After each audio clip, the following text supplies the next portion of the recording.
Straight up Dave, cuts through the noise, makes it plain. Talking headlines, cracking jokes, saying names. Hey! Straight up Dave, got the facts and the laughs on the way. Woo!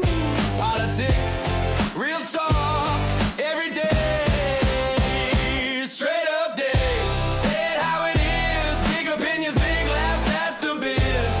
From the right side, guest in the chair. If you want it unfiltered, Dave's already there. Straight up Dave!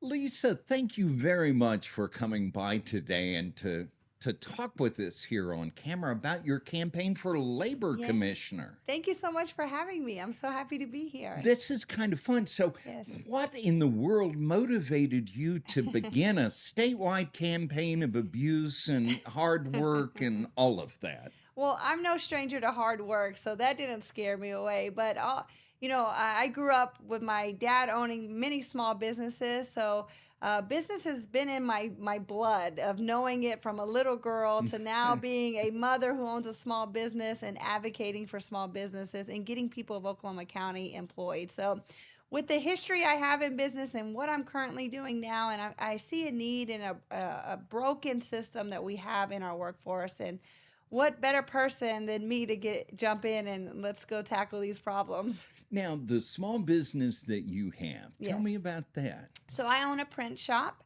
and I have rental properties and some land in Oklahoma County. But my print shop really have got my feet wet of understanding what business owners go through. I used to see the frustrations my dad went through dealing with the state and the labor department, and to being an adult and having to go through those same frustrations 20 years later.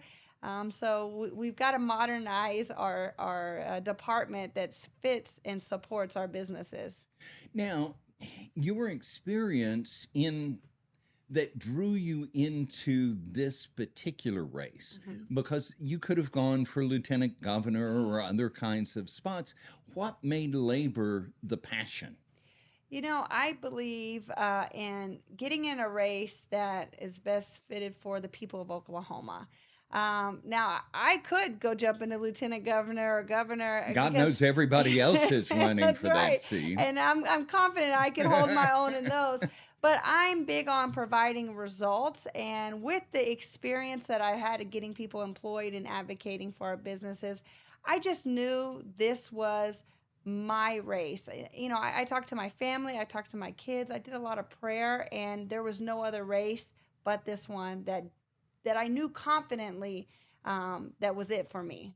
Now, many people don't know what the labor commissioner does. Yes. And I have to admit, I have some general idea, but no real specifics. Could you go through those? Yes. What does labor do? Well, either they don't know what the labor commissioner does or the labor department, or they say, oh, that's the department that permits elevators or our state fairgrounds, in which that is true. They do. But there's so much more to the labor department. They enforce the laws that our legislators put in place for our businesses. They make sure our employees are safe at work. We want people going home the way they came to work. And then that they're getting their fair wage. We have a federal minimum wage and our minimum wage here in Oklahoma. So our employers must pay at least the minimum wage or what they've promised in whatever contract they have with their employees. So the labor department is a good mediator between employer and employee, so then lawyers don't have to get involved. But they also promote and encourage workforce programs or pathways. And so that's what really got me excited, because I know all the rest and I can handle it really well, but we've got to get, especially our young folks of Oklahoma, encouraged and confident getting back into our workforce. Excellent. What's been the thing in this race that surprised you the most? What surprised me is no one knew about this seat. The knowledge of it is little to none, and it's a statewide position, and we all vote on it, and it affects everyone in Oklahoma. And so when I go to the meetings, I used to just ramble about myself the first so many minutes of who I am, and then when I would look out in the audience, they're like, what is this lady going to talk about? What is she here for? And so I just one day asked the question, who knows what a labor commissioner is? And nobody raised their hand. Nobody had any idea. And that has been the common thing across the state. I may get one or two if I'm lucky at some meetings. So that's what surprised me the most is the knowledge about the department. Now, from statehood for 100 years, Democrats controlled Oklahoma. You're a Republican. Yes. Why? Well, I was raised in a very conservative household. I don't know any other way growing up. So you're not a communist? No. Okay, good. No. Yeah. But, I tell people all the time when I'm out and they're like, there's no way you're a Republican, you care about people. I'm like, we absolutely do care about people, but there's no way as a parent, especially in today's society, that I could ever associate myself with a Democrat of what they're doing with gender changes, of they really don't promote families anymore. We're promoting broken families. We've got to promote bringing families back together. So everything that they have lined themselves with, I could never put my name next to it. Okay.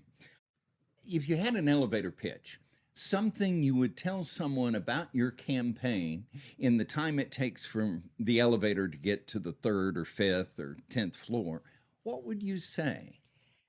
I have been helping Oklahomans for the last 10 years get employed. I've chaired many boards, getting men and women who have been incarcerated, our homeless military vets, our homeless population, and juniors and seniors of our high schools getting into the workforce.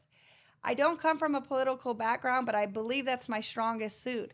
I have provided results for Oklahoma County, and I believe every county in the state deserves that same opportunity, and that's why I'm in the race, to represent everybody of Oklahoma. Some say that that are in the race have made promises I know they cannot keep. Can you talk a little bit about that? Not that we want to put the others down, but for them to assert, well, we're going to reduce regulations, when regulations are a function of law, not a function of administration. Talk to me about that a little bit. Absolutely. I think education is very important for voters to know exactly what position controls what. In Oklahoma, we say small businesses are the backbone of our community. And I say all the time, our leadership has reflected something very different. We have higher taxes, more regulation. We're 3rd in the nation. No, we are 17 in the nation of over-regulating small businesses. That's not supporting our small businesses, right? We want them to succeed and flourish. When they succeed, our communities thrive. And so legislators make our laws of Oklahoma. Labor commissioner enforces those laws that they've created. So I've got people in my race that they say that they want to cut red tape, but as the commissioner, you can't cut red tape. You can only enforce what legislators have made law, made that red tape. So when we have people that are terming out of the Capitol and running for a new seat because they need a new job, essentially, why didn't you do it the 12 years in the position you were able to do it in? And that's what I want Oklahomans to think about when they go to the ballot boxes. We've had people who could have made these decisions, that could have reduced the red tape, and they didn't. So let's not confuse voters on a position that has no authority or power to even do so. It makes me as a journalist wonder if I shouldn't do a story about the retreads, the political retreads that time out in one and then have to want to go to another to, whatever. It is worse, I think, in Oklahoma than it is federally, with people, once they get in government, they want to stay there forever. Yes. When we're supposed to go in, accomplish something for our community, not look at getting wealthy there. Although, Nancy Pelosi has such a great plan here with stocks. But how do you feel citizens can best help you and help the department be effective? One, I got to get in there so we can make some things, things change. When I got in this race, everyone told me don't do it because a senator or representative terming out, they either go for labor commissioner, insurance commissioner, or corporation commission. And when we see these races, that's exactly what a lot of them done.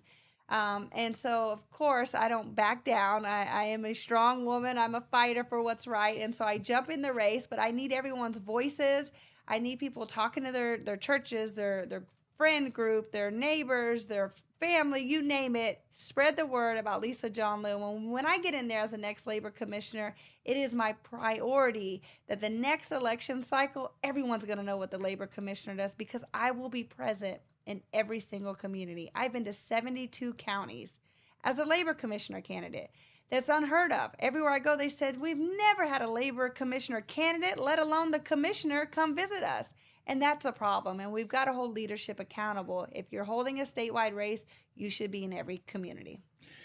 Now, you have shared with me prior to this interview that you are a second, third generation. I'm a first generation You're American. a first Yes, generation American. yes. Congratulations. Yes. Talk to me about how your family came to settle in Oklahoma. Yes, so my dad came back in the late 70s when the Islamic Revolution took over Iran, which they are now occupying. We say occupying because if you know Persian people, they don't reflect the Islamic regime at all. They're totally two different people. But he came to Seminole, Oklahoma. That was his first stop. And he has 5 kids, and many of his brothers and sisters are here now. And this is his home. Good. This is our home. Yeah. Very good. Well, thank you for taking the time for getting out there on the field and making a difference. Labor Commissioner Mark Costello back in the day was a good friend of mine, and I have a great affection for that job. But it's not easy. No. And it takes a lot of public contact. You know, one thing I've been saying, what's really important to me is advocating for our small businesses, but also bringing businesses to Oklahoma. And I think we have this idea that we need big companies from other states to come here. And if we really promote our skill and trade industry to our young adults, where we got places in Oklahoma, it takes 2 hours for a plumber to come. They say we've got great tech schools, but our kids are getting their certifications and they're shooting out to Tulsa or Oklahoma City. How can we keep kids with their families in their communities? And it's simple. They have a commissioner that supports them, be able to provide all the resources and tools that they need to have a successful business, a commissioner that works with the city council members of their community saying, hey, let's look at tax incentives for our young people who want to stay in their community to help get them off their feet so they have a good start, a fresh start where they're not drowning in tax money or you name it. And when we could do those two things together, it will keep families together. It will bring businesses to small communities and provide jobs to their community members. What other better thing to happen in Oklahoma? And that is something I am promoting. And when I get in there as our next commissioner, we are going to have communities growing, families staying together, and businesses really thriving.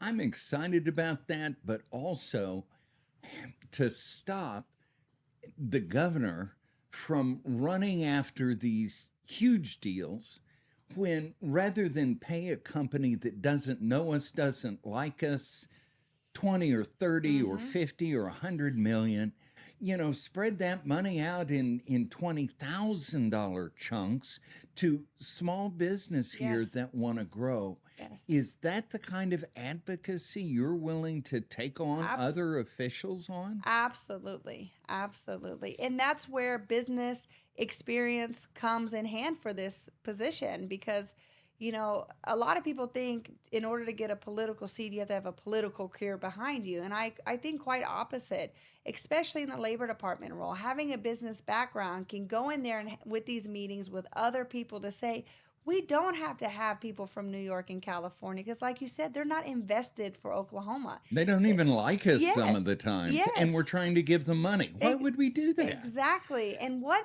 better way? I'm a big family person. I have a huge family. I'm able to do what I love to do in this campaign because my family helps me with my children. I want to promote keeping families together, our conservative Republican values, right? And how can we do that when families can stay together and they're making money and they're making a decent living? They're not going to want to go anywhere else. They won't be dependent on our system, and we don't have to recruit anybody from other states to be here. I always say, let's just take it back to the basics. We don't have to overthink this. This is not that difficult. You mean you don't need like a big Nike deal or No. other kinds of things? No. Lisa, thank you very much for Thank stopping you. by. Thanks for and having we me. really appreciate Thank you. you so much. You're Saying good. Thank you. names. Straight up Dave.